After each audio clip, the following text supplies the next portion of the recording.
Hello students, I welcome you all on my YouTube channel Education Nama, and today we'll discuss about the Pharmaceutical Product Development Subjects Unit 1 Lecture 2, which is related to the stability assessment of the drug substance and drug product.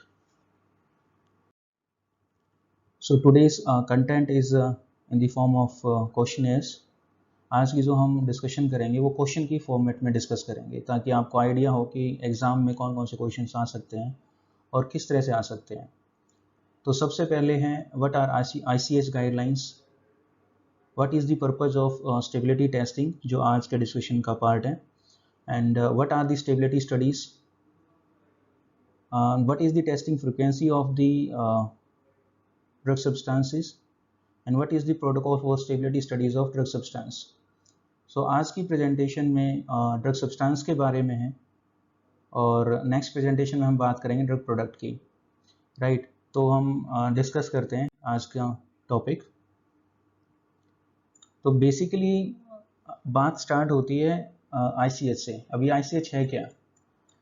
ICH कई बार हम इसको normal discussion में international conference on for harmonisation कह देते हैं, और इसकी वेबसाइट पे ICH की वेबसाइट पे लिखा हुआ है international council for harmonisation. In short हम इसको ICH कह देते हैं। जहाँ तक इसकी फुल फॉर्म की बात है, it stands for international council for harmonisation of technical requirements for pharmaceuticals for human use. इसमें तीन इंपॉर्टेंट वर्ड्स हैं, technical requirement, pharmaceuticals, human use के लिए, ठीक है।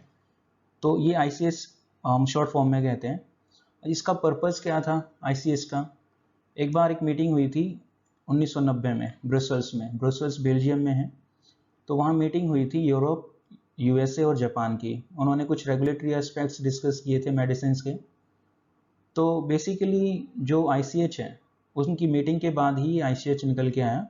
तो इसका बेसिकली पर्पस क्या है कि ये रेगुलेटरी अथॉरिटीज़ जो हैं हर कंट्री की, फॉर एग्जांपल अपने केस में CDSCO है और फार्मास्यूटिकल इंडस्ट्रीज उस पर्टिकुलर कंट्री की, उन दोनों को इकट्ठा करती है एक प्लेटफॉर्म पे to discuss the scientific and technical aspects of pharmaceuticals, right. Scientific और टेक्निकल एस्पेक्ट्स के बारे में बात करती है। बेसिकली हार्मोनाइजेशन का काम कर रही है इन दोनों एस्पेक्ट्स में, regulatory authorities and pharmaceutical industry का, ठीक है। जहाँ तक इसके इंसेप्शन की बात है, ये कब बनी थी? तो 1990 में ये बनी थी, जैसा अभी मैंने थोड़ी देर पहले बताया। तो to respond increasingly global developments in the pharmaceutical sector, and these ICH guidelines are applied by a growing number of regulatory authorities, ठीक है। जहाँ तक गाइडलाइंस की बात है, इसमें 4 गाइडलाइंस होती हैं। सबसे पहले है क्वालिटी की, फिर सेफ्टी की, एफिकेसी की एंड मल्टी डिसिप्लिनरी, QSEM, ठीक है। 4 तरीके की गाइडलाइंस होती हैं। कई बार एग्जाम्स में पूछ लेते हैं या वाइवा में पूछ लेते हैं कि ICH गाइडलाइंस कितनी तरह की होती हैं, फिर इनको फर्दर सब पार्ट्स में डिवाइड किया गया है। तो अब देख लेते हैं ICH का मिशन क्या है, क्यों बनाएगी, इसका मिशन क्या है, क्या इसके जो है फ्यूचर एस्पेक्ट्स। ग्रेटर हार्मोनाइजेशन, जैसे कि इसकी एक्सटेंशन में दिखाया है, world wide to ensure safety, efficacy and high quality medicine, right. जितनी भी मेडिसिन हैं वो सेफ हों, इफेक्टिव हों और उनकी क्वालिटी है जो हाई हो, जो सर्टेन स्टैंडर्ड्स को मीट करती हो, यानी कि उनको पूरा करती हो। ये 3 चीज़ें इंपॉर्टेंट है जहाँ तक ICH के मिशन की बात है। तो जब से इसको बनाया गया है, since its announcement of organisational changes, उसके बाद इसमें कुछ चेंजेस हुए हैं। In October 2015 ICH has grown as an organisation and now includes 19 member हैं इसमें और 35 ऑब्जर्वर हैं, ठीक है। ये बस एक फैक्ट है ICH के बारे में एज एन ऑर्गेनाइजेशन। तो जैसा कि मैंने बताया, इसमें 4 गाइडलाइंस होती हैं, quality, safety and efficacy, followed by multidisciplinary. आज हम बात कर रहे हैं स्टेबिलिटी की, ठीक है। स्टेबिलिटी जो गाइडलाइंस हैं वो रिपोर्टेड हैं Q1 जो है गाइडलाइन Q1, ठीक है। इसके आगे फर्दर अलग अलग पार्ट्स हैं, सब कैटेगरीज हैं, Q1, 2, 3, 4, 5 so and so fourth. तो जो स्टेबिलिटी स्टडीज़ हैं, जो स्टेबिलिटी की जितने भी एक्सपेरिमेंटल जो वर्क है उससे रिलेटेड हैं, वो Q1 में आते हैं, ठीक है। स्टेबिलिटी स्टडीज, जो स्टेबिलिटी असेसमेंट है ड्रग सब्सटेंस का और प्रोडक्ट का। ये तो हुआ इसके बारे में इंट्रोडक्शन। तो अब जो कंट्रीज थी यूरोप, ठीक है, यूएसए एंड जापान, इन्होंने क्या किया, जब इनकी मीटिंग हुई तो पूरे वर्ल्ड को इन्होंने 4 जोन्स में डिवाइड कर दिया। देखो यहाँ पे 4 कलर दिख रहे हैं, 1 2 3 and this one 4. You can see here clearly there is a little bit difference between these two, third and the second and third one. तो इसमें क्या है, एक प्रोडक्ट सपोज इंडिया में जो बनाया गया, अब यहाँ पे जो क्लाइमेट कंडीशंस हैं इंडिया की वो मैच नहीं करती यूएसए और यूरोप के साथ, ठीक है। तो यहाँ का प्रोडक्ट वहाँ पे स्टेबल होगा कि नहीं होगा, हम कैसे कंफर्म कर सकते हैं, क्या एक क्राइटेरिया रहेगा, ठीक है। तो हम इसकी स्टेबिलिटी स्टडीज करते हैं as per prescribed by the ICS guidelines, ठीक है। हम सर्टेन गाइडलाइंस फॉलो करेंगे ये प्रूव करने के लिए कि yes this product is stable at this particular countries environmental और क्लाइमेटिक कंडीशंस, ठीक है। एक छोटा सा एस्पेक्ट मैं बता रहा हूँ, अदरवाइज बहुत ज़्यादा कुछ है इसमें डिस्कशन करने के लिए, आपको आइडिया हो जाए कि हम स्टेबिलिटी स्टडीज करते क्यों हैं, ठीक है। चलो अब हम धीरे धीरे आगे बढ़ते हैं, फिर वो थोड़ा समझ में आएगा। तो बेसिकली 4 कलर इन्होंने बताए हैं just to denote the zones. तो इन्होंने क्या किया, पूरे वर्ल्ड को 4 जोन में डिवाइड कर दिया, जोन 1 2 3rd एंड 4th। अगर हम अपने डियर इंडिया की बात करते हैं, if we speak about our dear India, then it comes under zone 3rd and 4th B, right? Our India comes under zone 3rd and 4th B। ये दो जो हैं जोन, इसमें आता है इंडिया, ठीक है, ये रहा। इसके अलावा इसमें एशिया भी, अगर वो थोड़ा ब्रॉड में हम देखें तो एशिया जो है इसी जोन में आता है, ठीक है। इसमें अफ्रीका की भी कुछ कंट्रीज आती हैं। तो आगे देखते हैं, according to ICS guideline for stability testing, आज जो अपना टॉपिक ऑफ डिस्कशन है वो ड्रग सब्सटेंसेस के बारे में है। तो ये Q1 ए में है रिपोर्टेड, ये R2 स्टैंड्स फॉर रिवीजन, क्योंकि शुरुआत में जब गाइडलाइंस बनी तो बाय द टाइम जितनी भी एडवांसमेंट हुई, जो रिक्वायरमेंट हमें लगी, हमने इन गाइडलाइंस को रिवाइज किया अकॉर्डिंगली। तो ये जो R लिखा होता है R1 R2 R3 ऐसे, तो ये रिवीजन है इन गाइडलाइंस में, कुछ हमने इसमें ऐड ऑन किया है, तो हम इसको रिवीजन कह देते हैं, ठीक है। तो Q1 ए जो है R2 that speaks about the stability testing of drug substance and product. आज हम सिर्फ बात करेंगे ड्रग सब्सटेंस की। So what it tells is defines the stability data package for a new drug substance, हम इसको एपीआई भी कह देते हैं। और सिंपली जब हम लैब में काम कर रहे होते हैं, जो भी students are willing to do master pharmacy specially in pharmacology and pharmaceutics, कई बार हम ड्रग कह देते हैं, सिंपली ड्रग कौन सी है, किस पे काम करोगे या कर रहे हो, तो वो जो ड्रग है वो ड्रग ना कह के टेक्निकली हम इसको ड्रग सब्सटेंस कहते हैं, या फिर इसको एक्टिव फार्मास्यूटिकल इंग्रेडिएंट भी कहते हैं। और जब हम उसके जो फाइनल प्रोडक्ट बनाते हैं, डोसेज फॉर्म बनाते हैं, उसको ड्रग प्रोडक्ट कहते हैं as per guidelines. So that is necessary for a registration. अब देखो ये रजिस्ट्रेशन, जब भी नया जो ड्रग मॉलिक्यूल होता है उसके रजिस्ट्रेशन के लिए हमें इनकी ज़रूरत होती है, स्टेबिलिटी टेस्टिंग की, डेटा की, within the 3 regions of Japan, European commission followed by the USA, ठीक है। इतना समझ में आ गया। स्टेबिलिटी टेस्टिंग करते हैं, एक इस रजिस्ट्रेशन का पार्ट होता है ड्रग सब्सटेंस और ड्रग प्रोडक्ट का। ड्रग सब्सटेंस के लिए थोड़ी अलग स्टडीज हैं, प्रोडक्ट के लिए अलग स्टडीज हैं, फॉर द रजिस्ट्रेशन पर्पस और एप्लीकेशन इन दीज 3 रीजन्स। अब हम बात करते हैं गाइडलाइंस की, कि ये कैसे, इनका स्कोप क्या है, ये क्या क्या कवर करती हैं। तो the guidelines addresses the information to be submitted in registration application for NMEs, new molecular entities and associated drug products. जो भी नई जो ड्रग्स हमने जो डिस्कवर की हैं और जो हमने रजिस्ट्रेशन करवाना है जिनका, वो सारे इसमें रहेंगी, उनको क्या देते हैं एनएमईज एंड एसोसिएटेड ड्रग प्रोडक्ट्स, उनकी फॉर्मुलेशंस। अब ये गाइडलाइन क्या कवर नहीं करती, अभी जो जिसकी हम बात कर रहे हैं, दिस गाइडलाइन यानी कि Q1A गाइडलाइन, ये कवर नहीं करती वो इंफॉर्मेशन जो सबमिट करनी है एब्रीवेटेड एप्लीकेशंस के लिए, उसमें कुछ वेरिएशंस के लिए, और क्लिनिकल ट्रायल से रिलेटेड, ये 3 चीज़ें कवर नहीं करती। उसमें एक चीज़ हो रहा है, specific details of this sampling and testing not covered in this guideline. हमने किस टाइम पे सैंपल लिए हैं, सैम्पलिंग हमने कैसे किए हैं सैम्पलिंग, उसका टेस्टिंग प्रोसीजर क्या है, ये थोड़े बहुत इनहेरेंट पॉइंट्स हैं, तो ये कवर नहीं करती गाइडलाइन। तो ओवरऑल अगर हम स्टेबिलिटी की बात करते हैं, स्टेबिलिटी गाइडलाइंस की बात करते हैं, तो ये 4 तरीके की गाइडलाइंस हैं। फर्स्ट है इसमें Q1A जो है न्यू ड्रग सब्सटेंस और प्रोडक्ट की। जो सेकंड गाइडलाइन है Q1B वो होती है फोटो स्टेबिलिटी से रिलेटेड, और जो थर्ड है Q1C उसमें होता है stability testing of dosage forms, ठीक है। एंड लास्ट जो आता है वो आता है bracketing and matrixing of stability testing of new drug substance and product. तो ये 4 गाइडलाइंस बेसिकली इसमें है Q1 में, ठीक है, इसके सब पार्ट्स हैं, ठीक है। अब हम बात करते हैं what is the purpose of stability testing. In general कई बार पूछ लिया जाता है कि हम क्यों कर रहे हैं, पर्पज क्या है अपना स्टेबिलिटी टेस्टिंग का। तो सिंपली उसमें ये आंसर रहेगा, the purpose of the stability testing is to provide the evidence, हम प्रूफ देते हैं how the quality of a drug substance और product varies within the time. हम जनरली क्या करते हैं, एक सर्टेन पीरियड ऑफ टाइम में 3 महीने में, 6 महीने में, 12 महीने में हम स्टडी करते हैं हमारे प्रोडक्ट की, ठीक है, या फिर ड्रग सब्सटेंस की, कि विद टाइम इसमें क्या चेंजेस आ रहे हैं, कोई ऐसे चेंजेस तो नहीं है जो इसकी क्वालिटी को अफेक्ट कर रहे हो, ठीक है। अब वो चेंजेस कैसे आ सकते हैं, for example environmental factors responsible हो सकते हैं। एनवायरमेंटल फैक्टर्स में temperature, then humidity and light. जैसा मैंने बताया अभी जो Q1 जो बी गाइडलाइंस है, सेकंड जो सेट ऑफ गाइडलाइन है वो फोटो स्टेबिलिटी से रिलेटेड है, तो कोई लाइट तो रेस्पॉन्सिबल नहीं है ड्रग प्रोडक्ट और ड्रग सब्सटेंस को डिग्रेड करने में, ठीक है। आगे क्या पर्पज हो सकता है, these information helps to establish a retest period.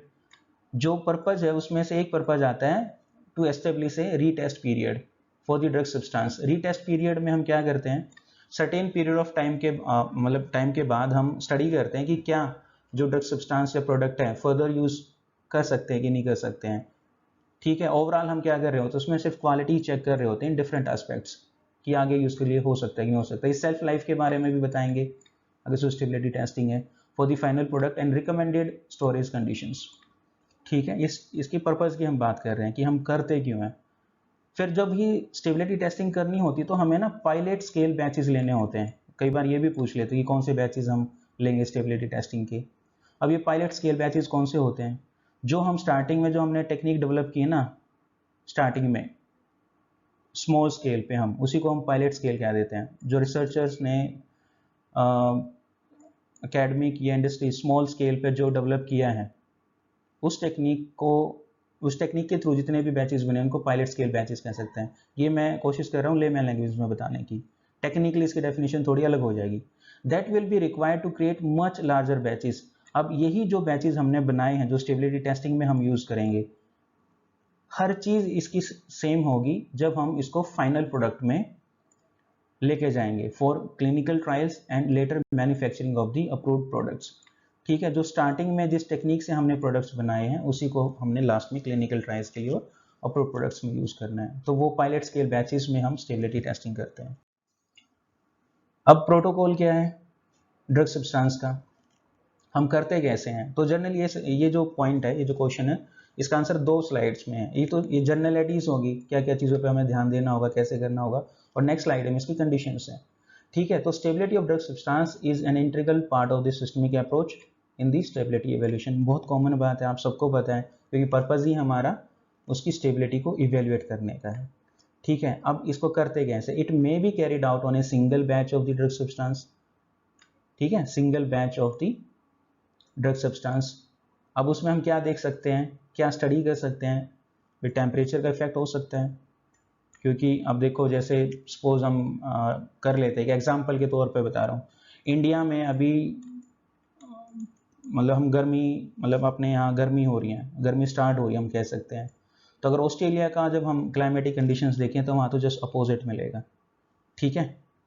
तो टेम्परेचर का इफेक्ट हो सकता है, ह्यूमिडिटी थोड़ा सा, अगर डियर इंडिया की हम बात कर लें तो नॉर्थ इंडिया में जो रिलेटिव ह्यूमिडिटी है वो और जो साउथ इंडिया में है उनमें थोड़ा सा फर्क मिलेगा। अगर हम अपनी एक ही कंट्री की बात करते हैं, कोई ऑक्सीडेशन रिएक्शन हो सकती है और फोटो स्टेबिलिटी इश्यूज हो सकते हैं, तो इस तरीके से सिंगल बैच पे हम करते हैं। इसमें और क्या करेंगे, it should also evaluate the susceptibility of the drug substance, यानी कि जो भी ड्रग सब्सटेंस है that is prone to hydrolysis, oxidation या कोई और भी कोई condition across a wide range of pH values. एक कोई भी certain pH of range of pH हम ले लेंगे, एक से सपोज हमने 7 तक पीएच ले ली, फॉर एग्जांपल 1.2 हमने स्टमक की ली है, 6.8 हमने ले लिया स्मॉल इंटेस्टाइन की, एंड 7.4 हमने ले लिया फिजियोलॉजिकल पीएच। तो इन तीनों पीएच पे हम इसकी स्टेबिलिटी एवेल्यूएट कर सकते हैं व्हेन इन सॉल्यूशन और सस्पेंशन फॉर्म। ठीक है, बहुत इंपॉर्टेंट पॉइंट है, आई होप समझ में आया होगा। Photo stability is taken into account as discussed in ICH Q1B। ये अब तीसरी बार बात हो रही है, फोटो स्टेबिलिटी जो है, जो टेस्टिंग है वो Q1B के अंडर आती हैं, और जो ड्रग सब्सटेंस की आती हैं वो Q1A में आती हैं। ठीक है, तो और क्या करती हैं और क्या प्रोटोकॉल में रहता है, it helps to identify the degradation products. अगर तो अपना ड्रग सब्सटेंस डिग्रेड हो रहा है एक सर्टेन पीएच रेंज पे, तो डिग्रेडेशन प्रोडक्ट्स बनेंगे। देयरफॉर द डिग्रेडेशन पाथवेज, अब किस पाथवे के थ्रू उसकी डिग्रेडेशन हो रही है, कौन सा पाथवे हो रहा है इन्वॉल्व उसकी डिग्रेडेशन में। ठीक है, the intrinsic stability of the molecule, yes, and validate the stability indicating power of the analytical procedure used. तो ओवरऑल अगर तो प्रोडक्ट स्टेबल नहीं है, ये सारी चीजें होंगी, and that is prone to degrade if the product is or the drug substance is not stable, for example in terms of wide range of pH। तो हम इन चीज़ों पे फोकस करेंगे और कोई हम एनालिटिकल प्रोसीजर फॉलो करेंगे कि कौन सा डिग्रेडेशन प्रोडक्ट बना है, क्या मोलिकुलर वेट है, कौन सी टेक्निक हमने यूज़ की है। फॉर एग्जांपल हम LC-MS यूज़ करते हैं, लिक्विड क्रोमेटोग्राफी मास स्पेक्ट्रोस्कोपी, उससे हम आइडेंटिफाई कर सकते हैं कि कौन सा डिग्रेडेशन प्रोडक्ट बना है। बाकी उसकी हम केमिस्ट्री पढ़ के उसका जो पाथवे है वो भी देख सकते हैं। ठीक है, ये जनरली होता है। सेम स्लाइड टॉपिक कंटिन्यू है। सिलेक्शन ऑफ बैचेस, अब कैसे हम सिलेक्ट करेंगे कि कौन से बैच का करना है, तो प्राइमरी बैचेस होते हैं।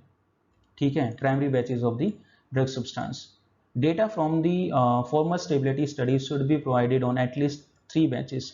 3 बैचेस होंगे, तो 3 बैचेस होंगे प्राइमरी बैचेस, उन पे हम ये करेंगे। ठीक है, The batches should be manufactured to a minimum of pilot scale batches। Again फिर से वही बात आ रही है, pilot scale batches, जो small scale पे हमने जो batches बनाए हैं, by the same method of manufacture and procedure which is used for the final product। यानी कि जो हमने final product बनाना है, clinical trials के लिए भेजना है और मार्केट में लॉन्च करना है, सारी चीज़ें सेम होंगी। ठीक है, कंटेनर क्लोजर सिस्टम भी इसमें आ जाता है कि इनकी भी टेस्टिंग होनी चाहिए। तो stability study should be conducted on the drug substance packaged in a container closure system that is same. अब देखो हर चीज़ हमने सेम रखनी है इन कंपेरिजन, मतलब looking into the final product, क्योंकि ये स्टार्टिंग के बैचेज हैं, प्राइमरी बैचेज हैं, पायलट स्केल पे बनाए गए हैं, तो इनकी हर चीज़ सेम होनी चाहिए जो हम उम्मीद कर रहे हैं अपने फाइनल प्रोडक्ट के फॉर्म में। ठीक है, ये बहुत इंपॉर्टेंट पॉइंट है फॉर स्टोरेज एंड डिस्ट्रीब्यूशन। अब स्पेसिफिकेशंस की जहां तक बात है, तो इसमें हमने देखना है क्या है, ओवरऑल अगर हम देखें एक लाइन में खत्म करें तो जस्ट हमने वो एट्रीब्यूट्स देखने हैं ड्रग सब्सटेंस के जो उसकी क्वालिटी को अफेक्ट करें। ठीक है, that are likely to influence the quality, safety and और एफिकेसी। इन तीनों में से किसी पे भी अगर कोई इफेक्ट आ रहा है, वो एट्रीब्यूट्स हमने देखने हैं, चाहे वो पीएच का इफेक्ट है, लाइट का इफेक्ट है, या किसी तीसरी चीज का इफेक्ट है। The testing should cover the, अब देखो कौन कौन सी चीजें कवर करती हैं, इसको हम याद कर सकते हैं PCMB, हम 11th-12th में याद कर लेते थे सब्जेक्ट के हिसाब से, physics, chemistry, maths and biology. तो वैसे ही हम इसको थोड़ा सा याद कर सकते हैं, physical, chemical, microbiological and biological. ये 4 तरीके के हम टेस्ट करते हैं ड्रग सब्सटेंस पे under the guideline of ICH Q1। ठीक है, PCMB ऐसे हम याद रख सकते हैं। Validated analytical procedure should be applied, अगर हमने उसका क्वांटिफिकेशन करना है, सपोज कि कितना उसका अभी ऐसे बचा है, कितनी ड्रग, मतलब उसकी प्योरिटी कितनी है, अभी सपोज हम ये देख लेते हैं, स्टार्टिंग में 99.9% प्योर था और हमने इसकी स्टेबिलिटी टेस्टिंग की, हो सकता है कुछ पार्ट उसका डिग्रेड हो गया और उसका ऐसे कम आए, तो हो सकता है 90 आए, 95 आए, जितना भी आएगा एक्सपेरिमेंट के हिसाब से। तो हमने एक उसको वैलिडेटेड एनालिटिकल प्रोसीजर से फॉलो करना है, क्वांटिफाई करना है।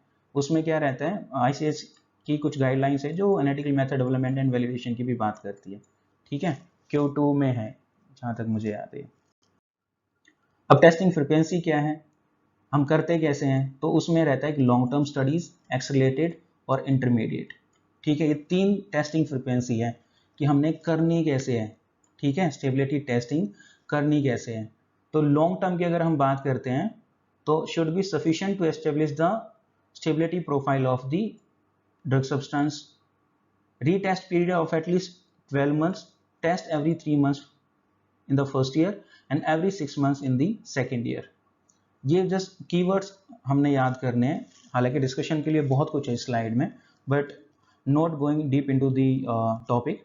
बस इतना याद रखना है कि हमने जो रीटेस्ट पीरियड है ऑफ एटलीस्ट 12 महीने का होना चाहिए। हमने हर 3 महीने में स्टडी करनी है फर्स्ट ईयर में, और 6 महीने में सेकेंड ईयर में करनी है। लॉन्ग टर्म स्टडीज़ की अगर हम बात करते हैं, इसकी आगे टेम्परेचर और रिलेटिव ह्यूमिडिटी की कंडीशंस हैं। बेसिकली पूरी प्रेजेंटेशन में टेम्परेचर और ह्यूमिडिटी बहुत इंपॉर्टेंट है जब हम स्टेबिलिटी टेस्टिंग की बात करते हैं। एक्सेलरेटेड की हम बात करते हैं, मिनिमम 3 टाइम पॉइंट्स होंगे इसमें, initial and final, including initial and final 3 total time points होते हैं। सपोज 0 टाइम हो गया स्टार्टिंग, 6 मंथ हो गया फाइनल, और तो बीच का कौन सा हो गया 3 मंथ्स, ठीक है। इन 3 टाइम पॉइंट्स पे हमने सैंपल लेना है। सैंपल लेना है मतलब कि हमने सैंपल रख दिया 0 डे पे, यानी कि सपोज हमने आज सैंपल रख दिया, आज की 3 तारीख है 6 अप्रैल, ठीक है। हम ठीक 3 महीने बाद, अप्रैल, मई, जून एंड जुलाई, 6 जुलाई को हम अपना सैंपल निकालेंगे, ठीक है। और फिर हम टेस्ट करेंगे कि कितनी ड्रग उसमें, मतलब स्टेबिलिटी है कि नहीं है। ये लिखा ना इसमें स्टेबिलिटी के बारे में, लॉन्ग टर्म में अगर हम देखते हैं तो, हालांकि इनका पर्पज़ अलग हो सकता है, मैं ही नहीं कह रहा हूँ कि एक ही चीज़ इससे स्टडी करनी, इनका पर्पज़ अलग हो सकता है, बट एटलीस्ट हमने क्वालिटी तो देखनी है ना ड्रग सब्सटेंस की, कि वो मेंटेन है कि नहीं है, और उसके पैरामीटर्स अलग हो सकते हैं। तो हम सैंपल देखेंगे, डिग्रेडेशन कितनी हुई, कौन से प्रोडक्ट्स बने हैं, स्टेबल है कि नहीं। ओवरऑल हमने स्टेबिलिटी ही देखनी है, स्टेबिलिटी स्टडीज़ की हम बात कर रहे हैं। कई बार हमें ज़रूरत पड़ती है तो इंटरमीडिएट स्टोरेज कंडीशंस पे भी हम टेस्ट करते हैं, जैसा कि मैंने बताया नेक्स्ट स्लाइड में कंडीशंस है। तो needed as a result of significant changes at the accelerated, ये देखो एक्सेलरेटेड में अगर कोई सिग्निफिकेंट चेंज आ जाता है तो हम बीच में एक टाइम पॉइंट और ऐड कर लेते हैं, ठीक है। जैसे 06 था, ये हमने जो किए, उसमें 9 और 12 मंथ्स और ऐड करेंगे, जो टोटल 4 पॉइंट्स होते हैं इन कंपैरिजन टू एक्सेलरेटेड। अब इसका हम जल्द से देख लेते हैं नेक्स्ट स्लाइड में, टेस्टिंग फ्रीक्वेंसी और स्टोरेज कंडीशंस क्या है। लॉन्ग टर्म में देखो टेम्परेचर ये रहेगा, हम इन जनरल लेमन लैंग्वेज में बता देते हैं, 25-60 प्लस ये 25 डिग्री प्लस -2, यानी कि 2 जमा करेंगे तो 27 और माइनस करेंगे तो 23। इसका मतलब ये होता है प्लस माइनस का, ठीक है। 25 में जो 2 जमा कर देंगे 27 हो गया, मिनिमम हो गया 23। ऐसे ही 60 जब रिलेटिव ह्यूमिडिटी की बात करते हैं तो प्लस करेंगे तो 65, माइनस करेंगे तो 55। ये लॉन्ग टर्म के लिए है, या तो इस टेम्परेचर पे हो जाए या फिर in temperature and relative humidity conditions पे हो जाए। अच्छा, कब करेंगे लॉन्ग टर्म में, ये है 4 टाइम पॉइंट्स आगे है और ये है, या फिर एनुअली भी हम कर सकते हैं। मिनिमम टाइम पीरियड है जो वो 12 मंथ का है। इंटरमीडिएट का देखो 2 स्टार यहाँ लगाए हुए हैं, अगर सिग्निफिकेंट चेंज आ जाता है एक्सेलरेटेड स्टोरेज कंडीशंस पे, यानी कि इस पे तीसरे पे, तो हम इंटरमीडिएट करते हैं। तो जैसा हमने बताया उसमें टाइम पॉइंट्स बढ़ गया था एक, वैसे तो सैम्पलिंग टाइम अलग है 9th और 12 मंथ, अदरवाइज एक्सेलरेटेड के जैसा ही था 06। और जो टेम्परेचर रिलेटिव ह्यूमिडिटी कंडीशंस हैं वो 30 डिग्री है और 65% रिलेटिव ह्यूमिडिटी है। बहुत ज़्यादा फर्क नहीं है, ये देखो लॉन्ग टर्म के में जो ऑलमोस्ट जो कंडीशंस हैं वही हैं, बट टाइम पॉइंट्स अलग है। एक्सेलरेटेड की अगर हम बात करते हैं तो 40-75, ठीक है, 40 + -2 एंड 75 ± 5, ये टाइम पॉइंट्स हैं। इन टाइम्स पे हम सैम्पलिंग करेंगे, और जो मिनिमम टाइम पीरियड जो रिक्वायर्ड, कम से कम हमने इतने दिन सैंपल रखना ही रखना है टेस्टिंग पर्पस के लिए। ये इंपॉर्टेंट है जहाँ तक ड्रग सब्सटेंस की बात है, ठीक है। अब अगर हम कंपाइल करें तो इस प्रेजेंटेशन में हमने बात की कि स्टेबिलिटी टेस्टिंग जो है ड्रग सब्सटेंस की, वो है अपना मेन जो पॉइंट था, कैसे करते हैं, क्या पर्पज़ है और क्या स्टोरेज कंडीशंस है, वो हमने देखी लास्ट की स्लाइड्स में। बेसिकली क्वेश्चन उसी पे रहता है।